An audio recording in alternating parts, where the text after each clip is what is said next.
Start off with a cup of milk,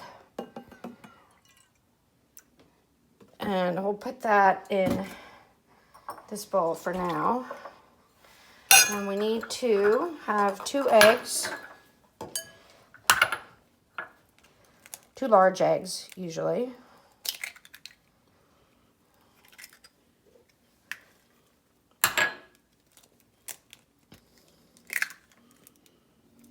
Okay.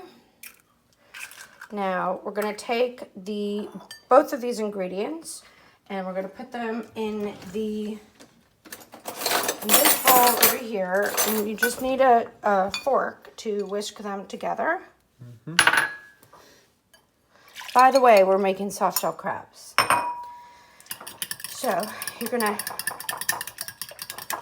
mix that up so it's a little egg milk mixture, and this is going to really keep your soft shell crabs really moist. Then I just went to Geechee Seafood on the docks and picked up 4 beautiful soft shell crabs. They are gorgeous, and I like to cut the heads off, and my nice man at Geechee Seafood did that for me. So we have the full soft shell crab, and we're going to take it and put all 4 of them in this container. I like this container because it will fit all 4 of them. And then I'm going to put each in here. And remember, with soft shell crabs, you eat the entire thing.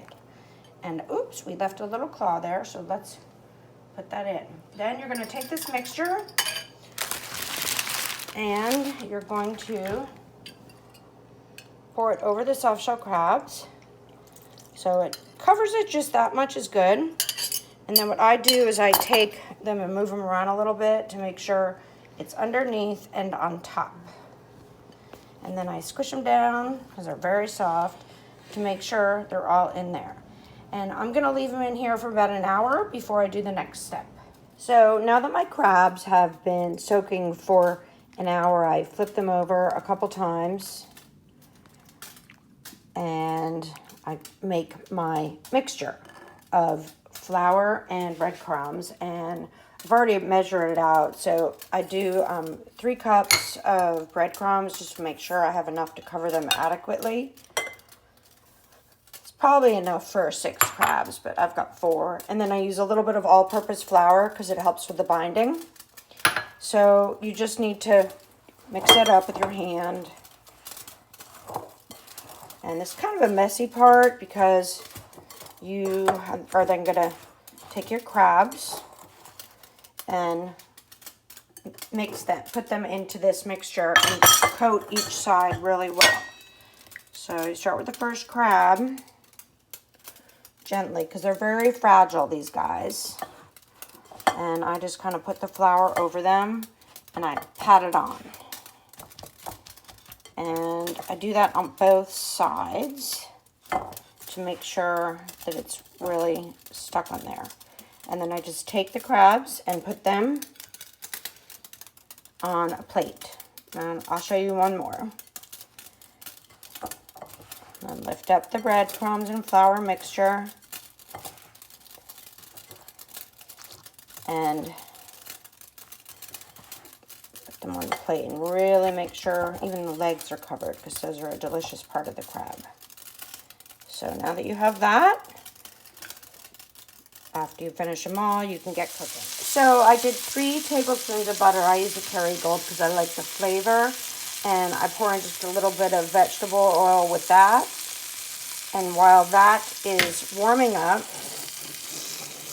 I'm going to salt and pepper my crab.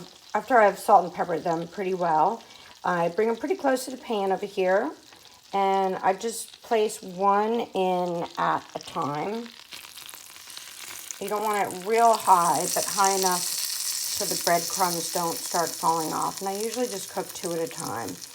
And I keep a spatula and spoon handy because sometimes you need either one depending on how soft they are. So it takes a little bit to cook, and I cook them on, like a medium heat so they get a good sizzle and cook straight through. So while I've been waiting to turn them over, I've just prepared some asparagus just to steam really light in water so they're crispy. And I'm going to attempt to show you turning them over. Sometimes they can be tricky. Perfect. So just a little bit crispy how you like them. Okay. And then we'll wait to get this other side cooked up. And since I have a family of boys, they like to have carbs with their meal as well.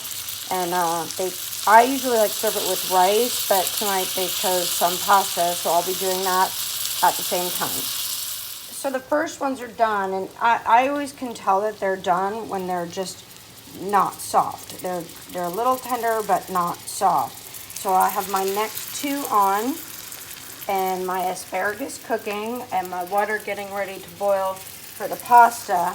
And then, as I scroll over here, every good summer dish comes with a fresh, cold drink. So I'm making some strawberry margaritas.